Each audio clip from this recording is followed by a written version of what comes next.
Que é um banco que causa muita intriga, né? Tem gente que gosta muito, gente que odeia muito o Banco do Brasil. Pois é, muitas pessoas assustadas com o preço lá embaixo, outras falam, é agora que o jacaré fecha a boca, né? Muita gente tem medo desse tipo de interferência do governo em cima dele, né? Só que, obviamente, eu acho que o histórico mostra que em bons preços você faz uma belíssima compra se você acredita no fundamento da empresa, né? Ele está passando aí por um momento muito turbulento em função do crédito que ele cedeu, principalmente para o agronegócio, que é uma fatia muito relevante da carteira de crédito dele. Mas a gente acredita que isso vai passar um dia, né?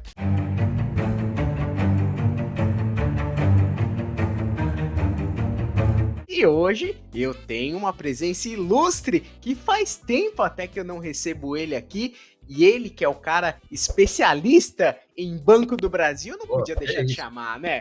Fábio Baroni, tudo bem, Fabião? Como é que você tá, Rudolf? Tudo bom? Graças a Deus. Como é que vocês estão, Graças a pessoal? Deus. Sejam bem-vindos aí. Obrigado aí por ter me convidado aí para participar da análise do Banco do Brasil. Esse que é um banco que causa muita intriga, né? Tem gente que gosta muito, gente que odeia muito o Banco do Brasil. Pois é. Mas o interessante é que, assim, está numa fase que pode ser muito boa ou pode ser péssima.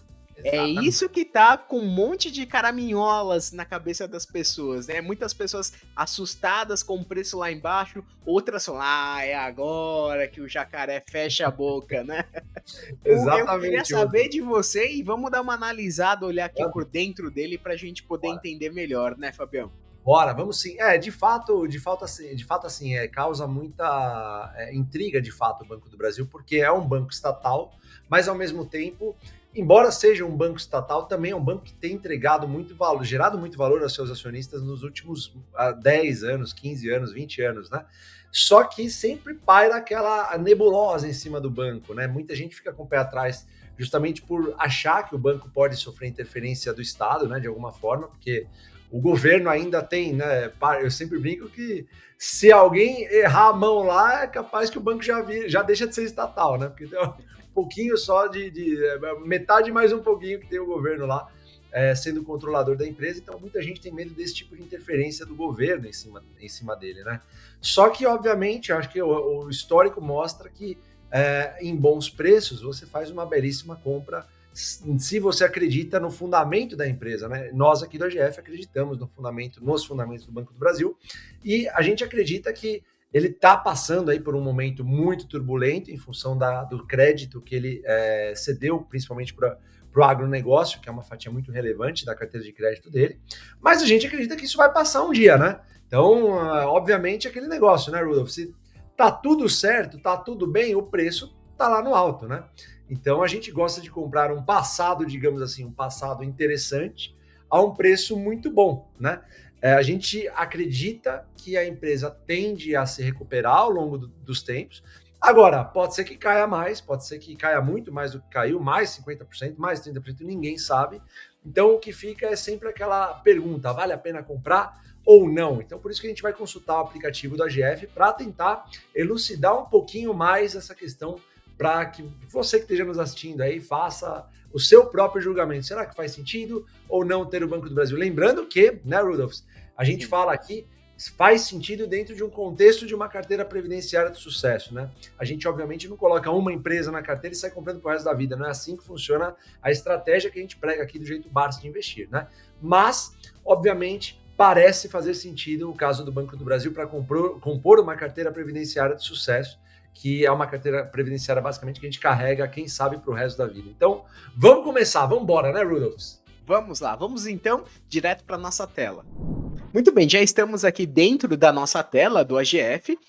Agora eu vou fazer o seguinte, vamos olhar e detalhar melhor, né? Vamos colocar um binóculo aqui, né? Uma lupa para poder enxergar melhor alguns dados do Banco do Brasil, já que a nossa plataforma ela proporciona tudo isso para você, traz todas as informações em tempo real para você. Então vamos lá, ó. Primeira coisa que eu quero que você faça é o seguinte: vamos aqui na nossa lupa e aqui vamos colocar o ticker do Banco do Brasil.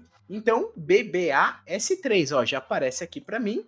E aqui estamos dentro de Banco do Brasil. Inclusive, Banco do Brasil é uma das empresas que está na minha carteira, então por isso que ela aparece aqui em destaque, já coloca aqui para mim o total de proventos, total investido. É claro que isso daqui é uma carteira simulada, que a gente coloca aqui na nossa plataforma, mas é só para ilustrar para vocês que já traz essas informações logo de cara aqui, caso você seja sócio dessa empresa.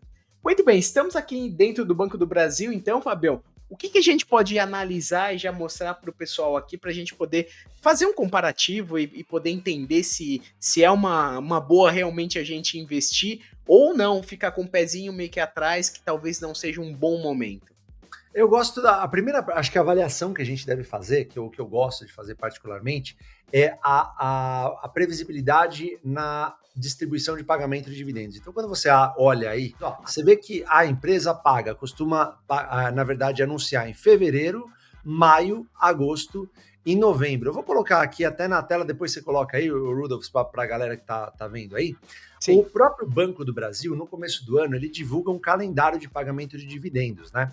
Então, se você der uma olhadinha nesse calendário, você vai ver o quê? Que o primeiro trimestre, ele tem a data de anúncio dia 26/2 de 2025, né? E a data X dia 12/3 de 2025. A primeira data de pagamento, 21/3 de 2025.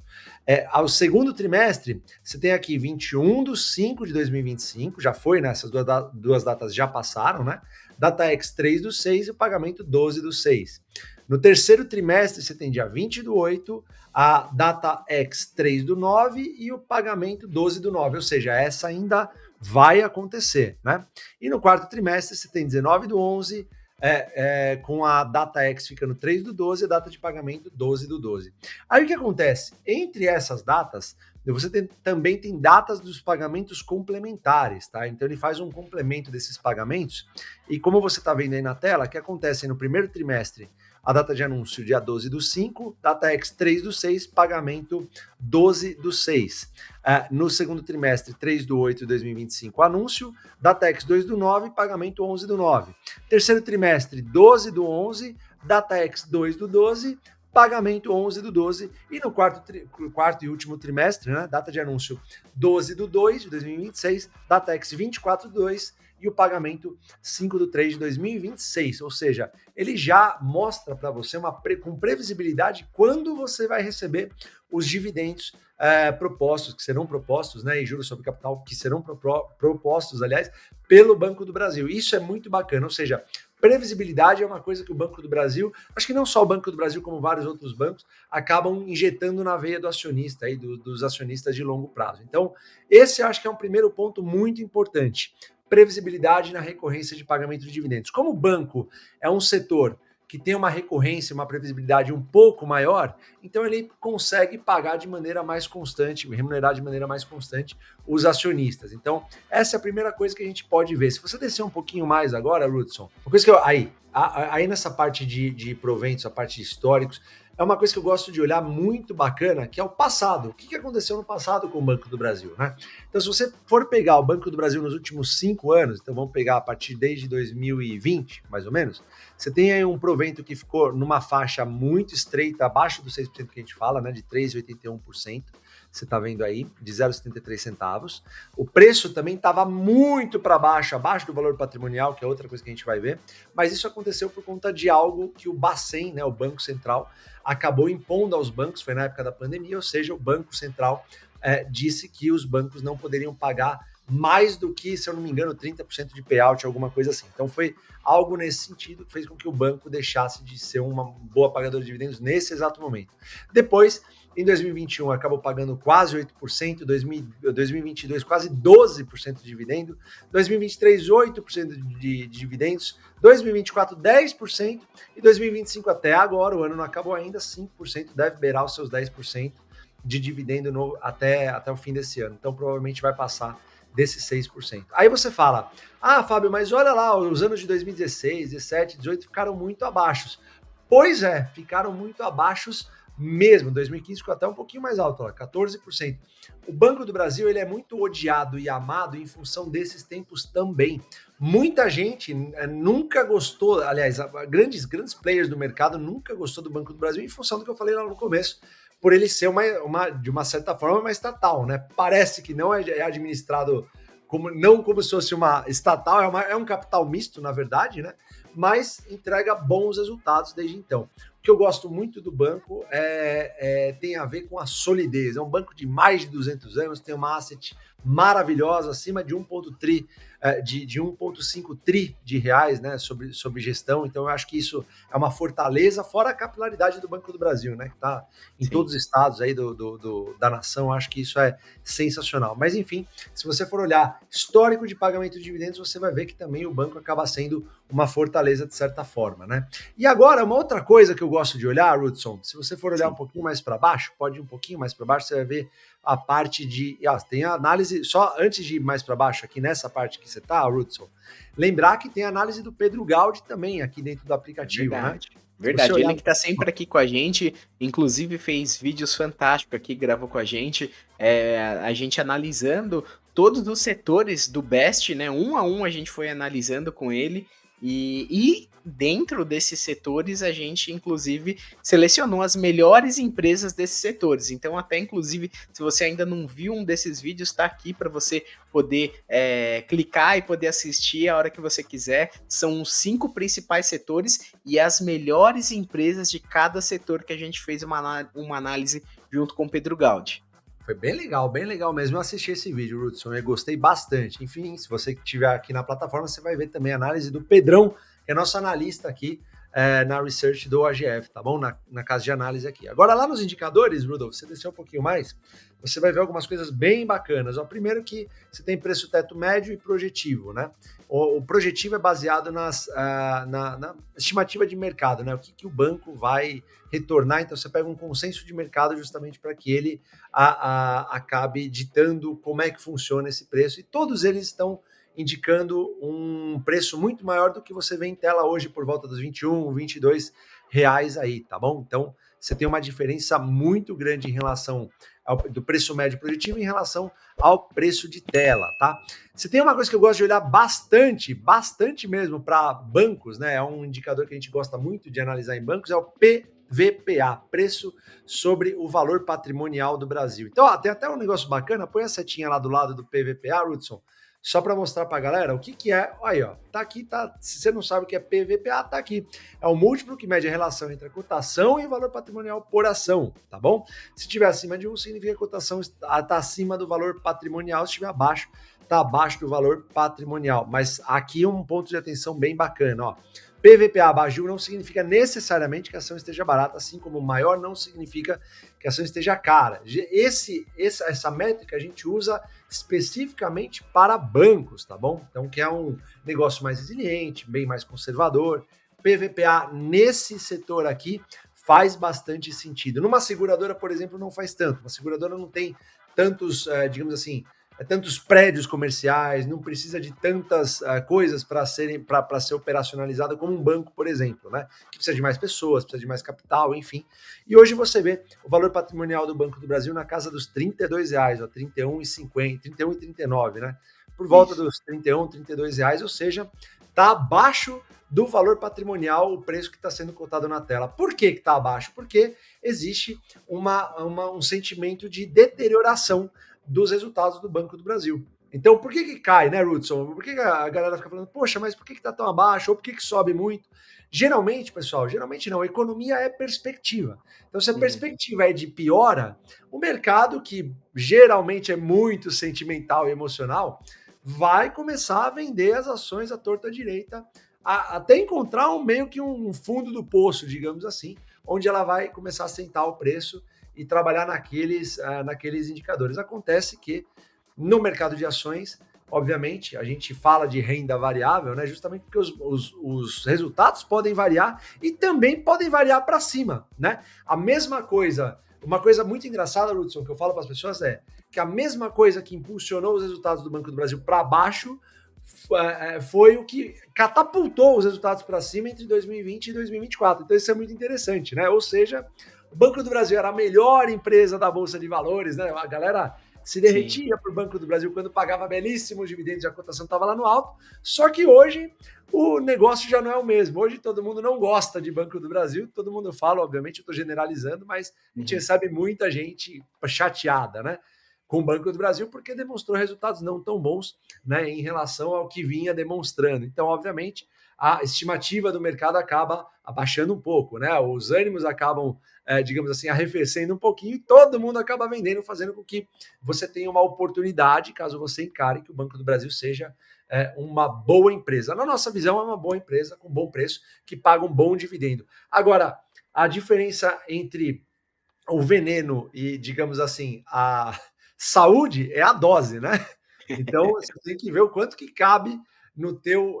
Eu não sei nem se é essa frase, é mais ou menos isso, né? Acho que não me embana nem um pouco, mas enfim, eu acho que. O que eu quero dizer com isso? Na hora que você estiver montando uma carteira de ações, né, você tem que entender o quanto que cabe de Banco do Brasil nessa carteira, né? Por isso que a gente tem até a GF Wealth aí, quem quiser dar uma olhada, mas a gente faz isso justamente para que você não sofra com assim terríveis dores de estômago caso você se exponha demais ao ativo, tá? Então é sempre muito importante que você estude a nossa metodologia, Jeito Barça de investir, para você ver como é que esse tipo de ativo é incorporado na montagem de uma carteira previdenciária de sucesso, tá bom? Então aqui a gente colocou alguns indicadores, pelo menos os principais aí que eu gosto, mas existem outros aqui, né? Você tem margem bruta, margem líquida, você tem o lucro líquido nos últimos 6 meses. Aqui, ó, o lucro por ação dos últimos 12 meses, na parte direita, Rudson, lá, aí em cima, isso. O ROI você tem de 20%, caiu um pouquinho agora depois desse último resultado, mas tá um ROI assim, muito aceitável para o Banco do Brasil, que sempre teve uma média aí de 12%, 15%, tá? E eu acho que também você tem, se você pegar o lucro por ação dos últimos 12 meses, você vai ter 5,85 por ação. Ou seja, o que acontece nesse 5,85? Claro que a gente está falando dos últimos 12 meses, tá? Isso pode variar para cima ou para baixo. Agora, possivelmente, vai variar um pouquinho para baixo em função desses últimos resultados. Mas o que a gente fala bastante sobre lucro por ação, no caso do Banco do Brasil? O Banco do Brasil tem uma política muito sólida na parte de distribuição dos seus dividendos. Ele sempre acaba distribuindo entre 40% e 45% dos seus resultados, né? Então, o que ele faz? Geralmente, com esses 5,85 que você está vendo aí, ele vai pegar cerca de 40% e te devolver em forma de dividendos, e os outros 60% ele vai reinvestir no negócio dele, cujo ROI, que está aí embaixo, está na casa dos 20%. Ou seja, você tem um crescimento duplo com o passar dos anos, né? Tanto nos dividendos, quanto também no ROI do seu banco que está sendo rentabilizado a 20%. Aí começa a bola de neve, né? Você pega esse dividendo e recompra as ações desde que esteja num bom preço, obviamente você vai ter uma bola de neve aí, crescimento de valor ao longo dos anos e crescimento, obviamente, de número de ações, que é o que a gente defende por aqui. Muito bem, Fabião. Pô, adorei. Primeiramente, adorei aí a análise, né? Assim, vamos resumir tudo aqui, né? Porque a primeira pergunta que a gente fez é: será que vale a pena investir? Será que vai falir Banco do Brasil?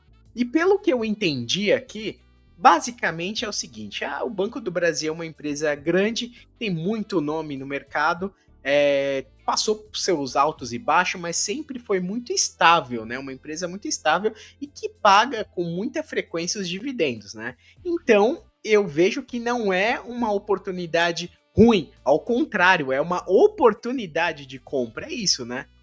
Rudolf, parece que sim. Eu acho que assim, o Banco do Brasil, ele realmente tem uma solidez muito grande, muito robusta, paga bons dividendos, até porque o principal acionista também é o governo, né? E é um negócio já muito sólido, muito comprovado, já num setor belíssimo que a gente gosta bastante.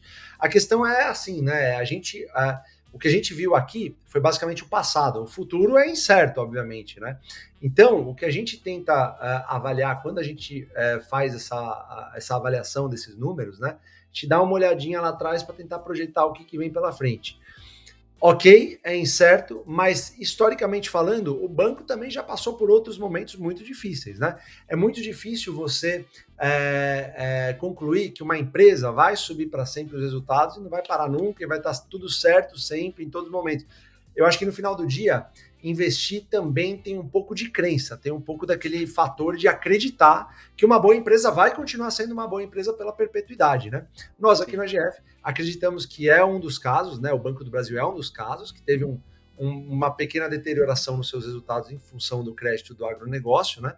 Só que a gente também acredita que, com o passar do tempo, isso vai voltando aos pouquinhos, a carteira de crédito vai se restabelecendo, e eu acho que ela vai voltar a apresentar bons resultados num curto, médio espaço de tempo. Agora, a questão que fica é quanto que você deve colocar na tua carteira. Acho que isso é uma das coisas mais importantes, e se deve colocar na carteira, né? Porque tem gente, como eu falei, Hudson, que não gosta necessariamente Sim. de Banco do Brasil. Não gosta, não. Tem acionistas que chegam para mim e falam: eu não quero ser sócio de estatal de jeito nenhum. Ok, é um crivo que deve ser respeitado. Eu conheço muitos grandes investidores que falam isso e está tudo bem. Existem Não é o outras. perfil, não é estratégia e tá tudo bem.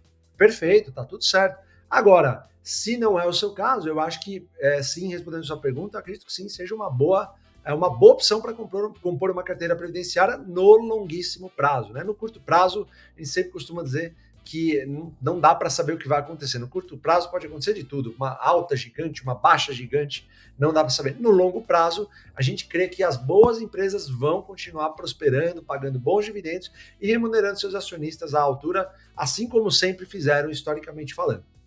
É isso, boa, perfeito. E é legal, assim, você olhar com, assim, com um olhar um pouco mais atento ali ao Banco do Brasil, exatamente porque agora tá nesse valor. Como o Fábio falou, pode ser que daqui a um tempo já volte ao normal, cresça, pague mais dividendos, e aí com certeza o valor já não, talvez não seja o mesmo.